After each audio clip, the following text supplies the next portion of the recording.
Hi, guys. Hi. Most of you already know me. Those of you who don't, I'm Jennifer Manzo. I am the trainer for Skill Cat app. I am also joined by Emmy and Elliot, also from Skill Cat. And today we have a very special guest for our Skill Cat B2B session. So today we have the one and only Mr. Martin P. King. He Mm. is the writer of many books, but this specific book we're talking about tonight is Building a Balanced Life, the Skilled Trade Worker's Guide. So, Martin is with skilltraderescue.com, which is fantastic. If you guys have not visited that website, please do. There's a lot of great information on there. We have some links that we're going to add for you guys. There's a free PDF that you can get after the show, which will be great. You guys can check out what Martin has to say about work-life balance in his book. But yeah, so for now, we're just going to go ahead and do kind of an interview with Martin. And then at the end, we will open it up for questions if you guys have any. All right, Martin, nice to meet you, first of all. Hey, great to be here. Great to be here. Really excited Martin, for about this. those of you who don't, for those of that are here that don't know, do you want to just kind of give us like an overview of who you are and maybe a couple of the other books you've written and what trade you were in? Wow. I'm going to keep it short because I don't like doing day of my life. I don't like to do it. Yeah. You don't want to hear it. Anyway, so 40 years in HVAC. I went to school Wow. for it, and I had an amazing career. Started with just me and this funky, stinky little blue pickup truck.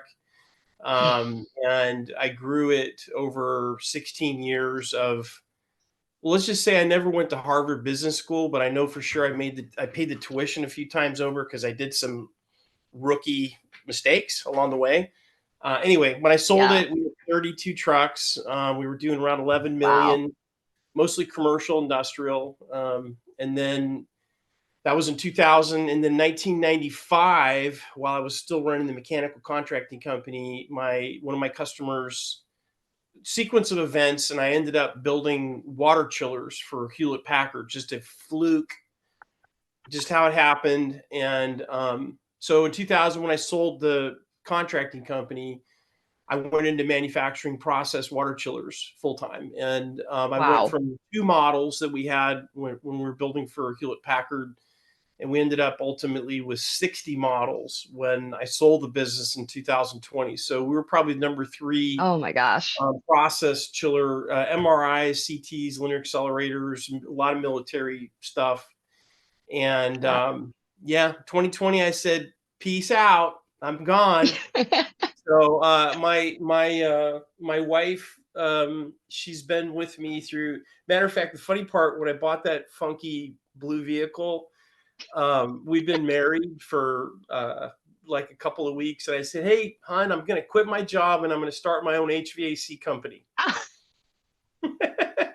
So I'm sure she was anyway, like, yeah, okay. we joke about it now because for the first few years, once I did that, she was the only one that had a real job. Right. Matter of Yeah, fact, my right. my second vehicle I wanted to buy for the service company, she had to co-sign. Yep. Yep. So anyway, Yep. I That's digress. But okay, so John that's Yates. We my understand you're here.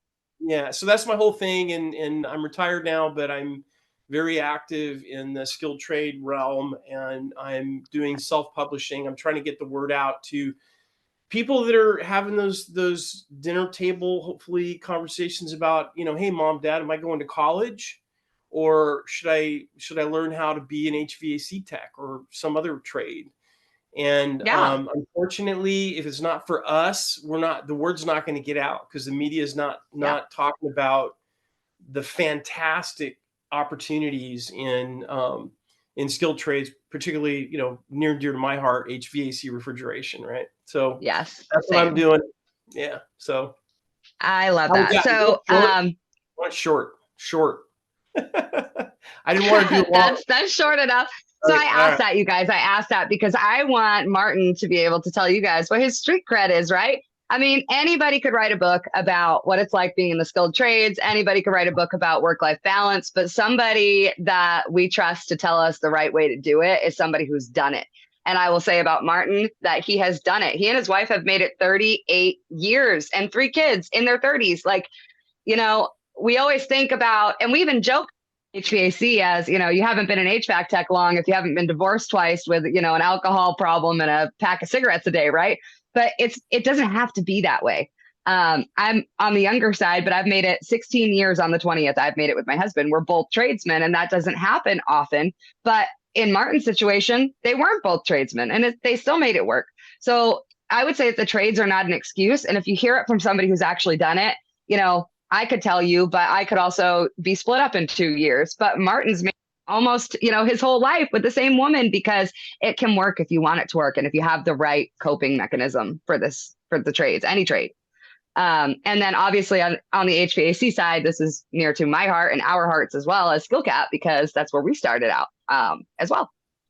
So, okay, let's move on from there. You guys, I just really wanted you to understand that Martin is allowed to talk at us because he has earned the right, right? Okay, so let's start with work-life balance, right? Because that is the ticket to the show. And that is something that every single HVAC tech will struggle with, whether they... You muted yourself. There you go. There you go. So starting there, talks about the historical shift towards longer working hours. And it kind of blurs those boundaries as to when we're supposed to say no, when we're supposed to say yes, especially in the skilled trades. Can you share a personal experience that reflects that shift from being blurry to being clear? Yeah. So what's happened in work-life balance, particularly in skilled trades, has been a culmination of a lot of things that have very slowly crept in. A lot of it has to do with technology, and technology has, everybody knows this, it's evolved, and the always on world that we live in now is causing a significant amount of stress and strain on people's work-life balance, more so than ever before. Back in the day, sure. you know, batteries on cell phones didn't last very long. Sometimes, Yeah. you know, the technology's gotten so good that, you know, we have this mass communicator sitting right here, you know, on our hip, and Right. employers are they're feeling the pressure because when social media popped up, if somebody didn't like what the service technician did in the house, you know, they got roof mastic on the inside the commercial building, people aren't happy. Used to be they would just get on the phone. Well, nowadays they go out and they tell a million people that XYZ contracting it doesn't Yep. do a good job, right? Just because of one instance. And immediately. Yeah. Yeah, that's right. So that pressure. So now what happens? It used to be the boss would haul you in. Hey, you know, you should probably put your booties on before you walk into that big commercial building and have a discussion about it. Maybe the next Yeah. day. Now with cell phones strapped on and these employers so stressed because they want to Yeah. make sure they don't get a bad Yelp review. What Yeah, ends up right. yeah, what ends up happening is they're going to pick up that phone at 6:30 at night where you're at home and potentially kind of give you a hard time. What does that do? Well, you're not sleeping very good. You're stressed out. Next thing you know, you're having a couple beers just so you could get to sleep. You know, it just turns into a Absolutely. real big challenge. So I look at skilled trades as a pyramid, and at the top of that pyramid is work-life balance. It doesn't matter how technically skilled you are, how good you're at managing your money, how Yep. the level of ethics you have, all that stuff. If your work-life balance gets out of whack, everything falls apart. That's when, you know, a lot of Absolutely. happen. So the evolution that I've seen is, to answer your question, has to do with how technology has really just pressure cooked us. And then there's a whole nother subject we talk about with respect to the supply and demand problem. We have a huge Mm. demand problem for talent, like sitting in the room here, but we don't have enough of us. You know, we need a lot more people in to Oh help yeah. out. Workload's not getting any better. So Oh, no, absolutely. Sorry, guys. hopefully that touched on it. Yeah, definitely. And I actually hadn't, and I'm an owner, and I hadn't really thought about it from that point of view, Martin. So thanks for that, because I really, you know, it's for me, it's always been, where is this excess pressure coming from? But you're right. I mean, I didn't work in this field before the cell phone, so for me, that's just always been this way. But that's not actually the case. So there are a lot of different things that are causing it, I guess. But that is one huge one. Wow. Like my head is like, oh my God, there it is. Yeah, But that's a really great answer. yeah, it's a All big right. So deal. then you definitely outlined several of the physical and mental signs of work-life imbalance. What happens to you when this gets out of whack. So which of these signs do you think are most commonly overlooked by tradespeople? Which ones are we not paying attention to the most? Yeah, and this is a personal story, personal experience for me. Um, so what happens when you get stressed is you have a tendency to take it out on your loved ones. The people that are closest to Mm-hmm. you are the ones that get it. And it could Yeah. be it could be something as you're just really quiet and your spouse wants to have communion or connection with you and you're just overwhelmed with work. And so there's the Yeah. first thing that happens is that disconnect. Yeah. Men, they want to kind of go and hive out in their man cave and kind of hang out and just unplug. Yeah. Whereas the women, they want to communicate. They want to have a relationship with this person that they've developed this relationship with. That's marriage, a lot of times. Yeah. So disconnect is the first thing that happens. The next thing Yeah. that happens is what I call boilovers. And boilovers are, it doesn't matter if you have a snappy personality. Some people just have hot temper, some people don't. But you tend to boil over, and it usually comes out on the family and the kids first. Then it starts happening with coworkers, and if in the case where you're an owner, you take that times 10, the stresses, Yeah. and then you start snapping at employees, right? And that creates a whole new thing. So that's the Yeah. brain part. The physical part is really tough because we tend to drink more. We tend to self-medicate, however that looks. We Right. tend to get hung up on fast food because it's fast. And Yeah. so for me, I weighed 190 pounds when I first started in business, and when I sold my contracting company, my doctor, just before I made that big decision when I sold it, because I still run the manufacturing company and the contracting company at the same time, and all these employees, Ugh, yeah, it was crazy. nuts. Um, he said, "Well, Martin, here's what I can do for you. You have high blood pressure, high cholesterol, and your labs are astoundingly poor. Yeah. So I can start writing you a ton of prescriptions, but you're not going to like it 20 years from now because this stuff's going to screw you Right. up." Yep. And he said, you do lifestyle change, or you can, get your act together and figure out a way to make changes. Right. And I did, Yeah. and I'm glad I did. I was 260 pounds when that happened. I was a Wow. mess. So Yeah. that was because I was out of balance. I was out of Yeah. balance. I was messed up. So that's one of the reasons why I was really excited about this book, is that I really get into the weeds on what happens, how your brain changes, and what to look for, how to talk to your significant other about work life balance problems, that kind of thing. So Wow. Yeah, so those are definitely overlooked by tradespeople, especially. And I really liked the one that you said about owners taking it out on their employees. So I have a lot of help, but I haven't really experienced that yet on my end because I'm super good at boundaries. I think that's the reason why. But I did have a boss who was, I mean, the sweetest guy in a normal setting, But the second that, he started his company young, he started it early, he started it with no money, and he borrowed way too much and couldn't put it back. And all these things are stressors, right? And yeah, he took it out on us. And that was why I ended up leaving, actually. And it wasn't, him, and it wasn't that he meant to, it was that boil over that you're talking about. So that's definitely one that we tend to overlook. We think someone's just being, this or that, but really it's stress. Stress comes out in so many ways, and it is so unhealthy for us. And I'm really, really glad to hear that you were able to make that choice in your life and just say, enough is enough. I'm going to end up dead if I don't do something, I would have. And medications are obviously can only go so far. And when they do, like you said, they really mess you up later on. So it's not really a choice, is it? And the big thing that's changed now is over the last decade, because of the economic pressure put on by pharmaceutical companies, there's a lot of prescriptions written now that were never gotten written in the scope or the volume just 15 years ago. It's absolutely, or in other countries. Yeah. So it's just a real problem. And skilled trade folks, we're alone a lot.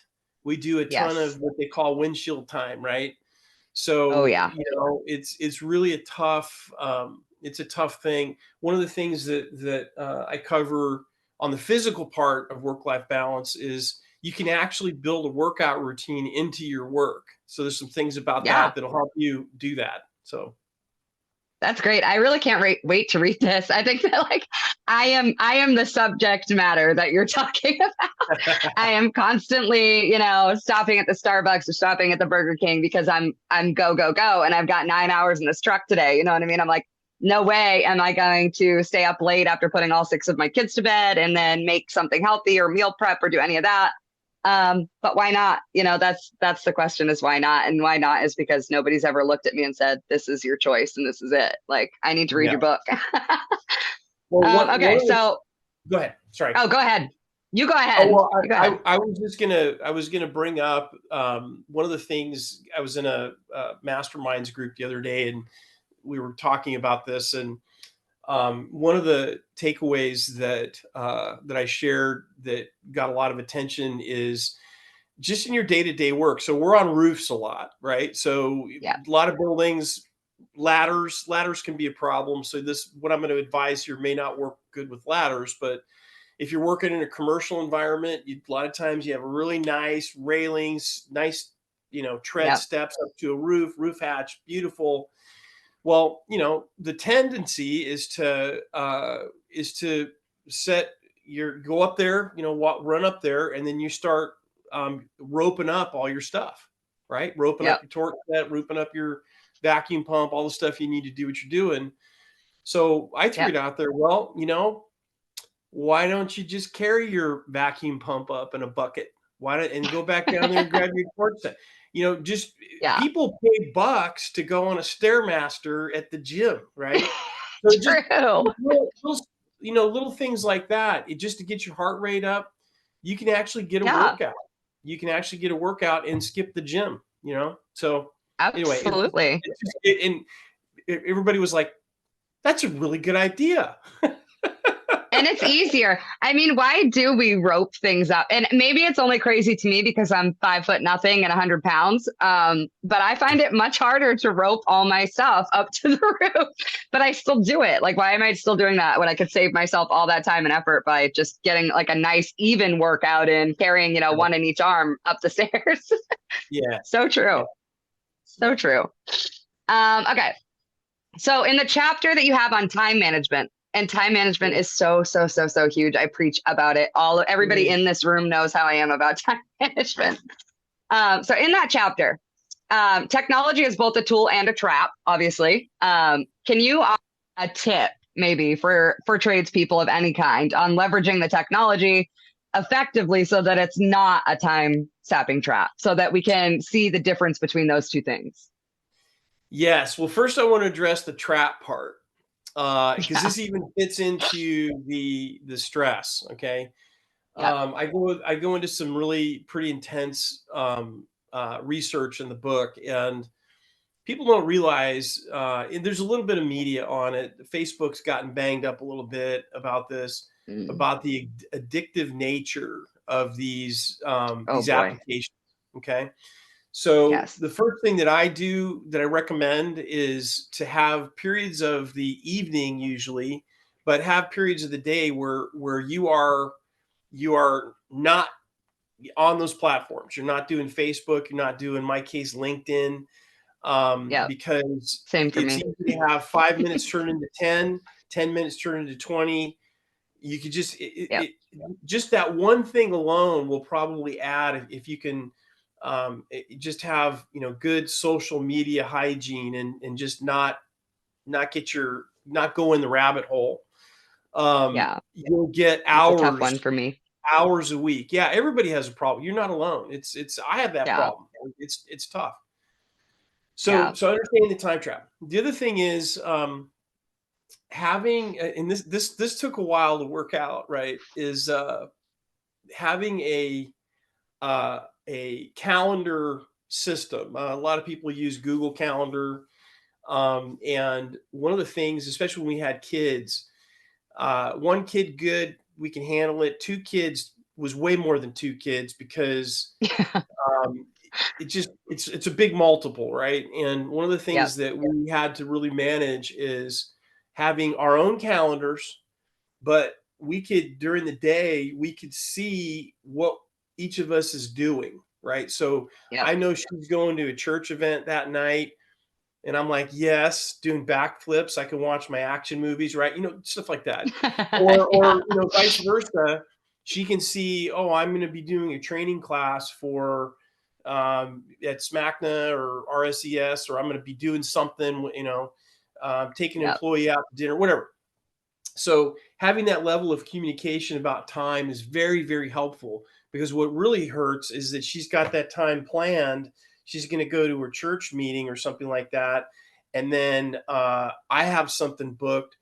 One of us has got to give, right? The kids, if Yep. they're young, you know, so having a time management tool that you're both together on, and you keep up to date. And it's a pain in the butt, because typically you have a work calendar too, right? But Hmm. it's definitely developing that level of communication really helps with the banging of the heads. Well, you Yeah. talked last night, and now all I want to do is do this. Just that whole conversation Right. is. I mean, time management is such a conflict point anyway. I mean, in most places of your life, right? But especially with your significant other. And I hadn't ever thought, so I always think of my work calendar. I always think of, he needs to be able to view my work calendar and see all the things. Cause I mean, for our relationship, it's me who's the crazy one. Um, but having it on the kind of like social side as well, like, because if he looks at my work calendar, he's not seeing that, I had a church thing. That's not my work. So he's not seeing that. And it's stuff that gets left out. And then it's stuff that wages a conversation. And usually that conversation turns into, like you said, headbutting, because you both have something. And it's like, who should give it up? That's a Yeah, big it's one. it's tough. The other thing that about technology, again, I wish had a magic bullet, but I'm actually getting into things not to do. One of the work life balance things that really caused a big waste of time was overuse of text type communications. You Yeah. miss so much when you're not Yep. having a verbal conversation with somebody. An emoji at the inappropriate time, when the person that you're sending emoji to isn't in the mood for it, can actually Yep. cause a blow up, a stupid little cartoon looking thing, right? Because if you're Absolutely. emotionally charged, you have those. So a lot of boilovers can actually occur out of that. So Oh, for call sure. call the person on the phone. If Yep. I'm running 10 minutes late, fine, right? But hey, Jennifer, I'm so sorry. I can't, even if you have to leave a message, this is what I'm Yeah. doing, and they can hear your inflection and that kind of stuff. That's a big Right. deal. I mean, we're people and we're pack animals, right? And what so much has happened in the technological overturn. And a lot of what's happened is we've lost our humanity. We've lost our ability to connect with each other.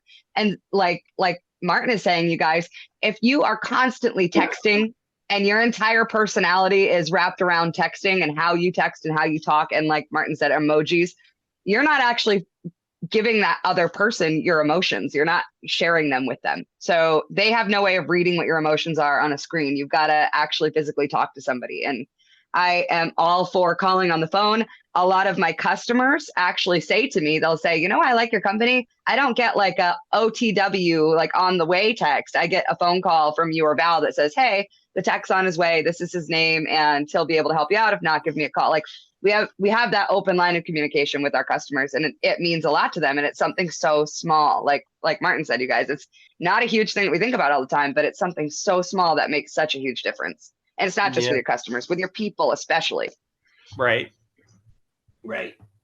So Martin, as far as tips go, I want to kind of take a break from the book itself and kind of go with tips that you've learned on your own, being a tradesman, being, with the same woman for 38 years and not being on your fourth divorce, right? So what are some things that you personally have changed other than like the calendar thing is a killer tip? That's why I'm asking, because I want to hear more. So what are some things that you've come up with, you and your wife, that kind of help with that? Wow. Yeah. I know you probably don't even notice them anymore because you've been doing them for so long. Yeah. Well, I'll tell you this. Work-life balance got my butt in counseling.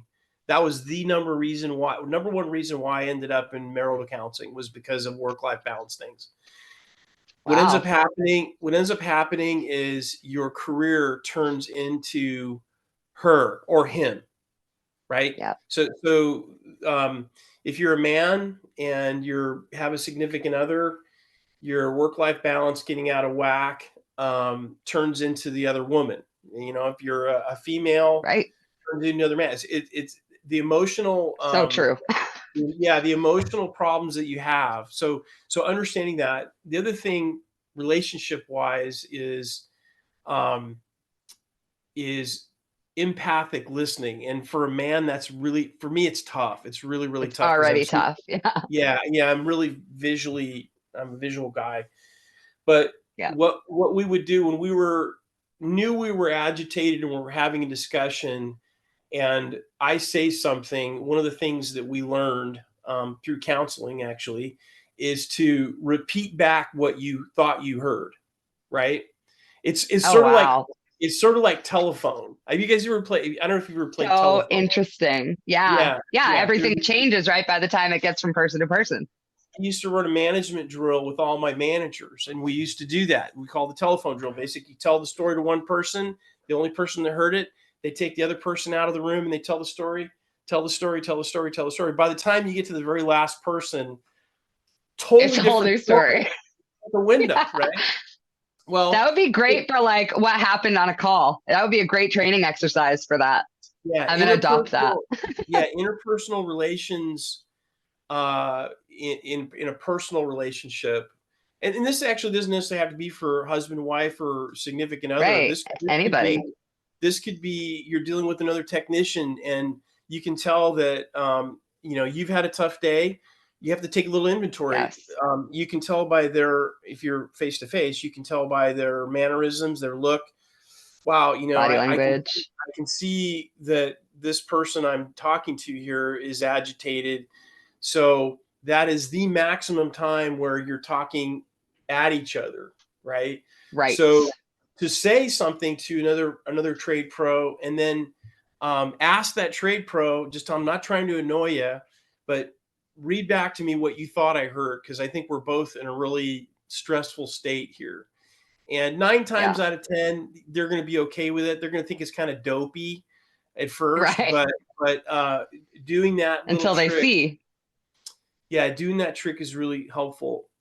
Probably the other biggest tip I learned through the arc of my career is you're never as smart as you think you are. Yes, yes. I say this all the time. Yes. Yeah, and enlighten us, Martin. The more experience that you have, the more mistakes, or actually, let me take this back. Let me say this a different way. So your brain is lazy. The human brain is lazy. We're going to grab patterns. We're going to do things. I've always roped my torch set up the side of the building. I've always done it. That's what we're doing. That's how I do it. Right. Okay. So what ends up happening, especially in technical situations when you're doing troubleshooting, you go about things the same way every time. You tend to get very siloed in as you get more experience in your career, and Hmm. you tend to assume way more than you should, which can lead to mistakes. And what I used to Yes. really, what I trained my guys on, especially because I had guys that were with me for a really, really long time, and I would tell them, I drill this into, you're not as smart as you think you are. And when one of these young folks, one of these apprentices, if they say, "Hey, Mike, did you think about this?" Shut up and listen to them, because they're seeing Yes. things. They're out here, right? Because they don't know what Yeah. they don't know, but they know enough.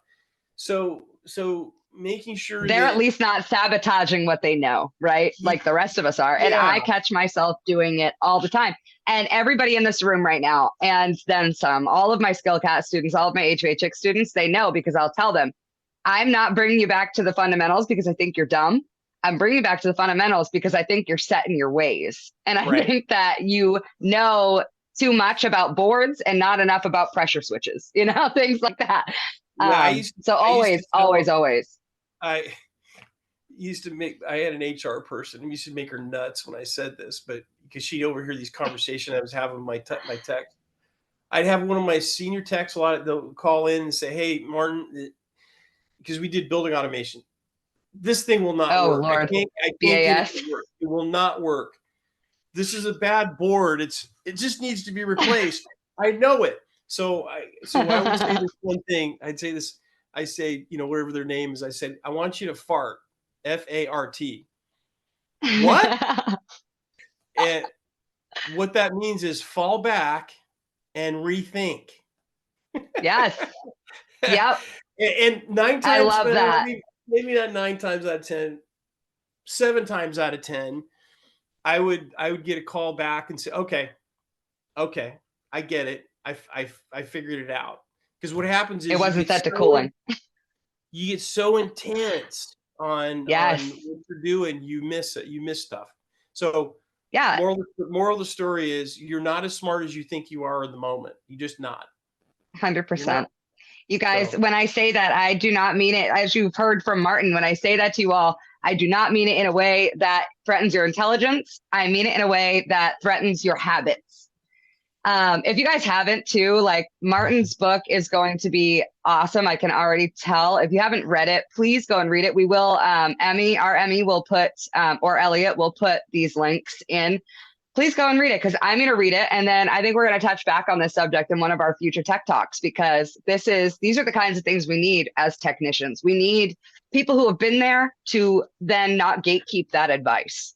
And what Martin's doing is he's giving all of the knowledge and the experience that he took and giving, exactly, John, and giving it back to us. And that's the kind of thing that you, for the longest time, and you guys, a lot of you guys call me complaining all the time about your lead tech or your company owner gatekeeping, right? They don't want you to have the correct information because then you're going to take someone's job, or everybody's always threatened to give information, but giving education and knowledge is never a bad thing. And the fact that Martin's going to give us all of that experience that he's had in his life, everybody read this book when you get a chance to, please.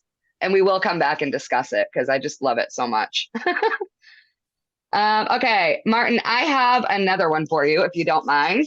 yeah, fire away. So exercise.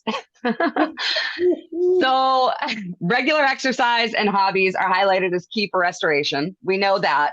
But how do you personally integrate these into your busy schedule? We talked about just carrying, the torches up the stairs. Are there other ways that you've noticed that like we overcomplicate, or that you overcomplicate working out or having a healthy lifestyle? Well, that's a great question, and a very big one. I think there's a really good book that changed my life, and it's called, by a guy named James Clear. It's called Atomic Habits. I was just going to bring it up. Yeah, So when yeah, I said James. I think I'm attacking your habits, you guys, that I get that from that book. Go ahead. Go on, Yeah, Martin. yeah, James. He. I've had a few conversations with him, and he's the backstory. I don't know if you guys heard about this book before. The guy had brain damage, and he basically he had major issues with his brain. And he literally had to relearn how to think. And he habits that we take for granted, he learned how to deal with that. It's a Yeah. great book. Highly recommend it. So within the concept of that book, the idea of it is about physical regeneration and mental regeneration. I talk about that a lot. Is you want to make it as convenient as possible, and you want to pick activities, whether it be exercise or hobbies, that excite you. If you're not excited about Yes. it, it ain't gonna work. You're gonna Yeah. do it. That's why gym memberships do it. I mean, you may be Yeah. excited about it, but you're not that excited about it, right? So, Right. A year later, you've been paying for your gym membership and haven't used it. well, that's Like how, yeah. me, if you're anything like me.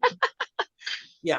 So, for example, if you like to fish, right? If you're really passionate, usually fishing is connected to some childhood memories, or fishing with a friend, or there's things about that. So try to pick activities, and I recommend both physical and mental rejuvenation, whatever that means to you, that means something to you, and you can connect with it. So that's the first thing. Second thing is, you want to make it as convenient as possible to start that thing. So, for example, let's say you find out that you're passionate. Well, I'm addicted to pickleball, as a matter of fact, right? So, but some I days, love it. well, that's what old people do. Anyway, some days, I'm like, you know what? I don't want to do this. I'm just tired. Your brain, like, you got every single excuse that you could possibly Talking come yourself at. out of it. So Yeah. what I found is, and this is in James' book, Clear's book, is you want to have I have a backpack that has my shoes, my paddle, all my stuff, and I leave it right by the door. So what I've done is I've eliminated one excuse. Oh man, I gotta Yep. get the thing out of I don't my want to get bag. everything together. Yeah, so you just have so many things. So it's probably the most important thing is you want to have a one or two physical things, whether that be workout, could be walking. As long as you're getting your heart rate up, you do not have to go to a gym. You do not. A lot of people think you do, but you Right. don't. And then on mental There's so much you restoration, can do. Yeah. yeah, you wanna do. I like tactile things, making things, but Hmm. it could be anything, but you want to find things that you're passionate about, and you've got Yeah. a personal interest in. So. That's really great. So that actually explains a lot, because I have training boards that I make for HVHX Training Center. And when I'm stressed out, or I'm just kind of like bored or lonely, because I used to be a huge stress eater and boredom eater. And I have never had a weight problem because of it, but I am not a spring chicken anymore, and it's going to happen. And so I had to find something else, right? So Yeah. now I just do my little nerdy wiring thing. And you're right. It rejuvenates me mentally, so that I'm not in that state of mind where I could just like literally eat a whole horse, Right. And you guys, Atomic Habits, absolutely a great book. It is on the HVHX reading list, and we have it in our Audible account. Anybody who wants access to that, just Yes. send me an email at jennifer@skillcatapp.com. I'm also going to put Martin's book in there. You guys will be able to read it if you're HVHX or Skillcat students as well. But these are all, and somebody brought up Brian Orr's new book as well. Brian's a good buddy of mine. Unconformed is the name of it. That is another great one that talks about the things that Martin's talking about. It is not all a technical thing when it comes to these trades. And in fact, maybe 10% of it is what really matters. The rest of it is all how you handle that technical stress, the work-life balance, all of these things. How do you spend more time with your kids? How do you be there for your wife? How do you be a good son and a good brother and be everything everybody needs, all while working in a business where we're 24/7 most of the time? These books will help you get through that. And so somebody did ask that, Martin. Somebody asked how you manage to get like time for yourself to decompress and all these things when you, like, say you're a one man in a band and you have a 24/7 business. How do you fit that in? Do you have any tips for that? You're reading my mind. So I want to go back to time management. So I learned something. I did a lot of work with Dale Carnegie back in the day. They're old Oh, sales nice. management. Anyway, and I learned about something called block time. So this is something you can apply in your time management. The book I'm writing now, Work Life is Out, Work Life Balance. Technical Excellence is my next book, and I'm going into a whole thing about time management in there. And I'm going to talk about so this is a teaser about it, right? So whatever activity that you're doing. So the easy ones are, working, going to the doctor, big things you really got to do. And finding a way to block time on your daily schedule for working out or for time fishing flies, for fly fishing or whatever, blocking time to do that. It dramatically increases the possibility of that happening. When you're going through the attitude, well, I've got to do that, or I've got to make time to do that. It's a chore. It works. Almost never works. So whatever those things are for you. And like I said, if you're sharing it with your significant other, they'll know that this is my rejuvenation time. Martin's going to go play pickleball from 4 p.m. to 6 p.m. And so how can I help him get that? If that's conflicting with something she's doing, then we're going to have a discussion about that, right? So we have that. So block time, and it's out there. It's not something I came up with. It's block time is it's a really, really helpful tool to keep your day on track. Are you going to get it perfect? Absolutely not. Stuff's going to come up. If I block out time, you block out time to build your troubleshooting panels, right? You're going to have sick kid, whatever, it can happen. But it's more likely 5 minutes here and 5 minutes there. You can move it over into another time block on another day and start again. So, and I would say too, it's two of us in a van, you know what I mean? That is my situation at a 24/7 business. And I would say, do your block time and make it non-negotiable. So that's the number one thing that I have to do. We think of work as being the only thing in life that is non-negotiable, and it shouldn't be. So I'm, my kid's mom and dad are both, trade runners for 24 hours a day, and we're splitting, on call, and we're splitting tech support and all these things that we're doing. But that's not all that's important. So we actually have to use block time for just to see our kids, just to be with them and be 100% present. And I will say that I think the number one thing is going back to boundaries, is that you have your block time, and that's great. Yes, life happens, but making it as non-negotiable as possible is the only way that it's going to work if you own a 24/7 business. There are times, like Martin said, you've got to work together too. Like my husband will take an extra on call this week because, I wanted to talk to my friend from Florida that I only get to talk to once, a month or whatever it might be. He'll take that extra couple of hours so that I can have a couple of hours, and working together is super, super important. Yeah, absolutely. Couldn't have said it better myself. I'm just living it. That's all. Okay, what else do we have here? Definitely wanted to get into this one. So you guys, there's another book that Martin wrote, and it's called Every Dollar, and it's not correct out me yet. if I'm wrong. I haven't written it yet. Oh, it's not out yet? Yeah. Okay, so but it's going on the money management side, correct? Yes. So we talked about time management, relationship management, feelings management, counseling. We've talked about all these things, but there is a huge one, and it's the elephant in the room, right? Money. Money is the catalyst for so many fights, so many problems, so many disputes, but it can also be the thing that, makes you have less of them, depending on where you're at in your life.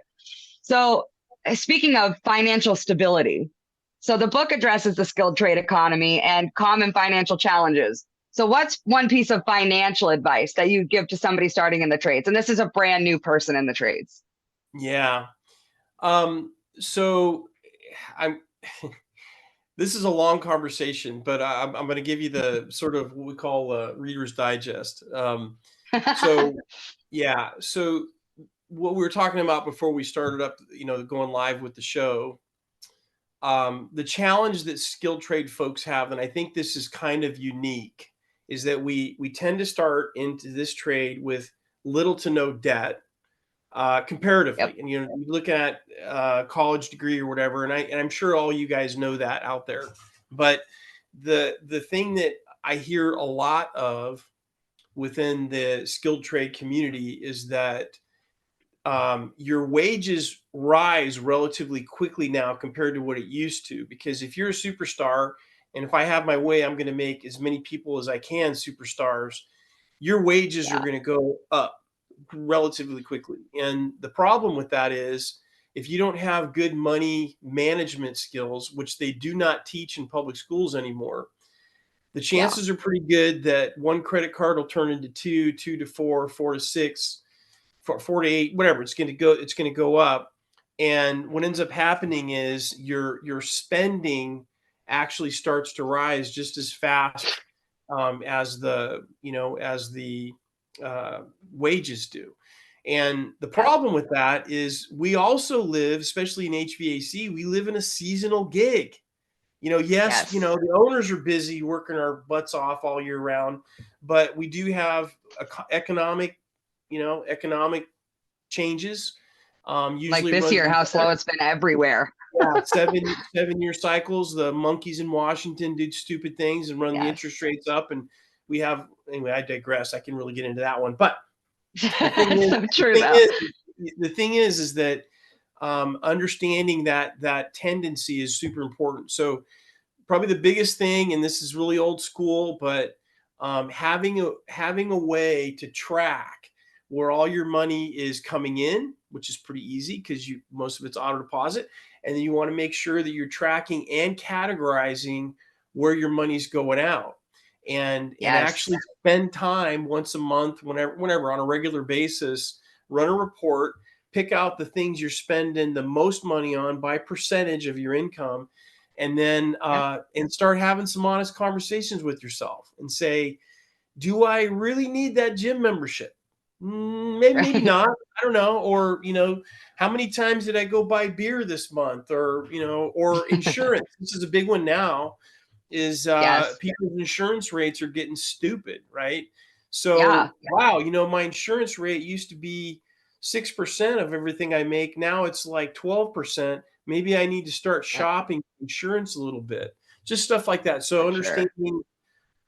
understanding where your money's coming in, where it's going, categorizing it, and then doing some honest assessment on where you're spending your money. And don't get on credit Yeah. cards if you can't pay it off to I was zero just gonna each say month. that. Yeah. Don't do it. Yeah. Financing anything, you guys. So I actually was having this conversation with my 18-year-old daughter. She started a PA position, making $20 an hour, working a ton of hours a week, and she's 18, fresh out of high school. I mean, she hasn't even graduated yet. That's big money for a kid, and it's big money for anybody that is new to money, right? So what I was explaining to her, because she was talking about her bosses and how they have like this big house that they were fighting over money, and you know, and I'm telling her that's because some people back when, especially when I was a kid, in the 90s, people were telling us like, just go finance everything, just sign up to buy a house and buy a car and all these things, just go finance it, you can pay in payments. Now, I wouldn't suggest that to anyone. Anything that you're financing, you guys, the interest that you're paying is going to be a huge piece of that report that you're making that Martin's telling you about. So anything, whether it be a car or a credit card or a house or whatever it might be, if you're financing it, you're going to have interest be a block of that money that's going out. And that's literally you paying somebody for absolutely nothing but time. you know so if you can just wait and save up that money yourself, that's awesome. Obviously, don't be homeless over it, but if you can avoid financing anything, please do, because interest is not something you need to be spending your hard earned. You're working every single day to make that money, and when you're paying it out for somebody not to do anything in return for you giving it to them. It's just time, it's just to wait. I want to share one thing that a lot of people don't realize. So, and the media never reports on this stuff. And this is actually government data, which I don't know. Maybe I believe Ooh, it. So, crispy. in 2000, yeah, in 2019, it started. The lifetime income projection for skilled trades has exceeded the lifetime wealth building for the typical bachelor's degree or four-year college degree. Never happened That before. doesn't If you look surprise at me. these two graphs, used to be, college is up here, trades is down here. and Yeah. it's been closing and closing For and closing. decades. The first time it went up, and it's staying there. And so it's That's just wonderful. fantastic, what we can do. And I actually have worked all this out because of the fact you don't have the debt load. It is definitely possible. You give me an apprentice that's just getting into HVAC or a trade, I bet you they can be made into a millionaire in less than 10 years, probably less than 100%. 10 I know years. people who have. Yeah, I know people who have. Usually it's on the comfort advisor side, but you guys, with the way that like Martin's saying, like that's in 2019, this is 2024, and it's been on an uptick. So with that, there is no reason that any of you should ever not be able to make the amount of money that you want to make if you're willing to work hard and you're willing to be honest and have integrity. And then on top of that, never, ever, ever, I would not suggest letting money rule your world. But if that's what motivates you and that's what, you know, you and your significant other want to raise in your relationship and that's what you're trying to do, get out there and do it while you can, because we don't know how long this is going to last is another thing. So get Yeah. out there, make your money, but also be there for your people. That's my advice. Martin, would Yeah. it be okay? We only have a few minutes, but I'd really like to open it up so that if anybody else on the stream has any questions for you, they could ask it. Yes, absolutely. Awesome. All right. Does anybody in here, let me see if I can, I just want to see you guys while I do this. Do you just want to like raise your hand or signal me in some way if you have a question for Martin? All right, Jason, let's have you. Hi, Martin. Hi, Hey. Jennifer. Hey, Hey. Jason. Hello, Martin. I was just curious, not to get into your personal life, while authoring this or while journaling, you know, having received the help that you still mentioned. I mean, was it a collaborative? Was a collaborative effort involved? You know, and were the applications that I presume you applied, did it help enrich your lifestyle, help family matters? And I mean, are these applications that you were using while you were journaling and receiving the counseling and so forth? Well, yeah, I'm not sure if I'm quite grasping your question. When you mean journaling, you talking about through my career? What are you Through all what of are you the getting at? through all of the problems that you experienced and Okay. that the hardships you were facing, et Okay. cetera, with family life, et cetera. Yeah. And Yeah. Gotcha. One of the things, that's a great question, Jason. Thanks for asking it. So one of the things that that I am a big fan of, and I've done this, and it saved my bacon more than once, is developing two types of relationships through the arc of my career. One is mentors. Mentors Mhm. are huge. In a lot of ways, that's kind of what you're doing here. You're collaborating with people that are walking the walk that you're going down. I recommend finding two mentors that you spend time to figure out. One is who can mentor you on the personal side. Ideally, you want to find somebody who's been down that track that you're heading down already before, made all those mistakes. If you can learn from a couple of mistakes that they've made, it's going to make your life amazing. On the other side, I recommend finding a technical mentor, whoever that is. So somebody who, you know, maybe you and Jennifer become buddies or something, and and you guys collaborate on things. That's funny because we have.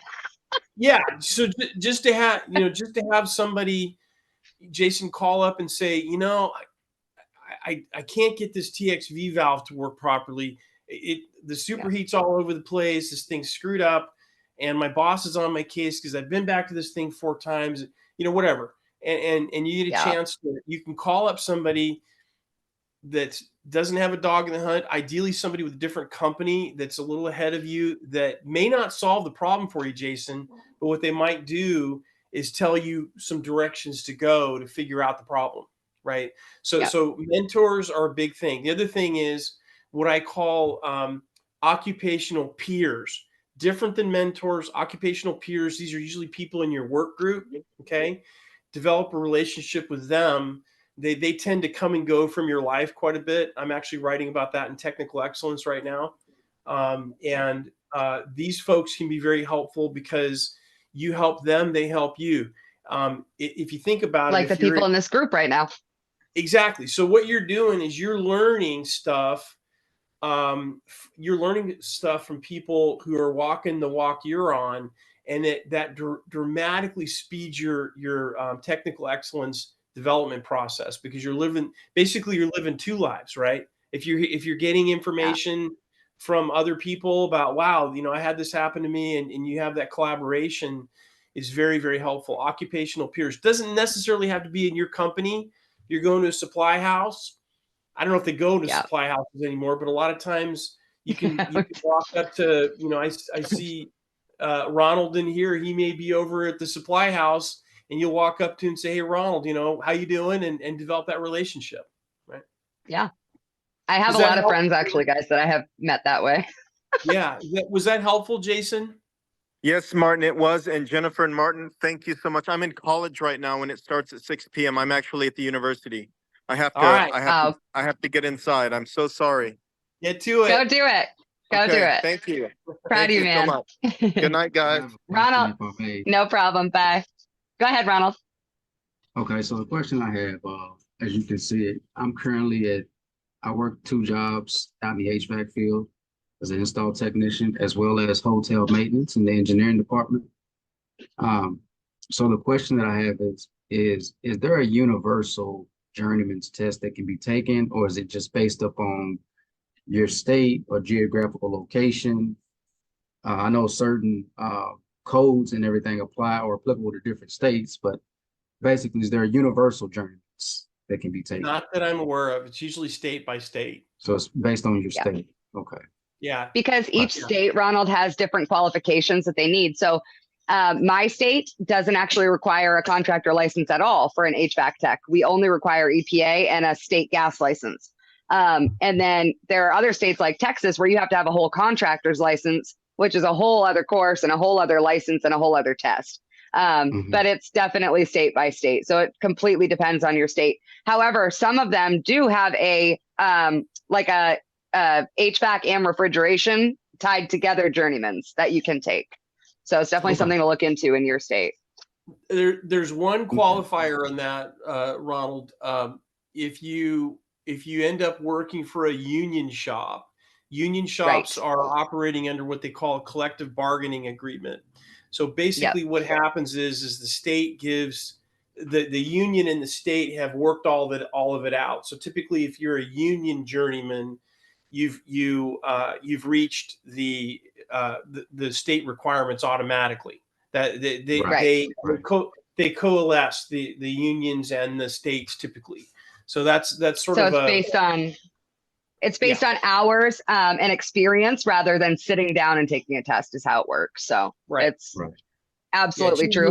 I always tell you guys, if either you're going to fit in the union or you're not, but there ain't no reason not to try it, right? So if you're looking for a job, definitely check out your union clubs for sure. And do your research, because a lot of times the unions will give you a little bit of a break in your apprenticeship timing based on the education. So if you have a skill cat certificate, instead of having a 5-year apprenticeship program, they may knock off a year. So that not all states will, not all unions will do that, but they're so hard up for people now. They're starting to do smart things like that. They didn't used to do smart things like that, but they're having to do smart things like that. It used to be if it's not a union education, it's not an education at all. And now they'll take outside a lot of you. I've talked to so many unions in the past year just to get this done for people. And they're usually super willing. If you say it takes you a year to do your your residential trade school diploma through SkillCat, they'll take that year and they'll give you like a year and a half off the union or something like that. It's pretty cool. It's definitely something to look into. All right. Do we have any more questions, you guys? Hold on, I'm just scrolling. Sorry about my thumb in the in the video. Is that what that was? That was my thought. Yeah. I was like, oh man, I should have done this on the other side of the screen. Okay, so I guess that's it, you guys. I just want to thank everybody for coming to these. We do have a few that are still planned for the next month and then the following month, and actually a few months, thanks to Emmy, because she's amazing and she does that stuff for us.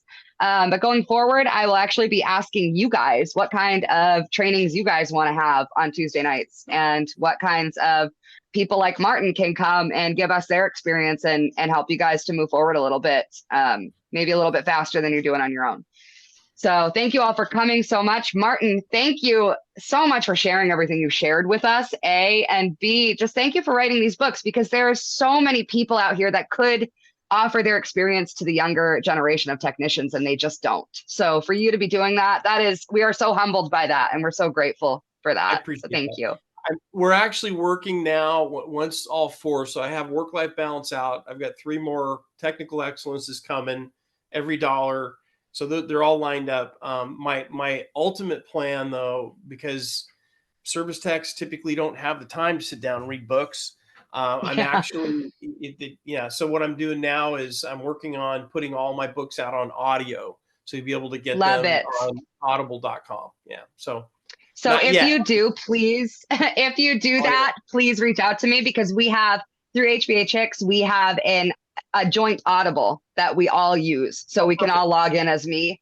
So I just load it with books like this from people that matter. Right. So that would be great for us. Yeah. And you guys, if you're looking to read Martin's new book, or you're looking to read Atomic Habits or Unconformed, like we talked about in this session, please reach out to me, because I can give you the Audible logins. Those have, just reach out to me at jennifer@skillcatapp.com, you guys, because I can just give you the logins and you guys can log in and read them, including Martin's book is what I'm going to put on there tonight.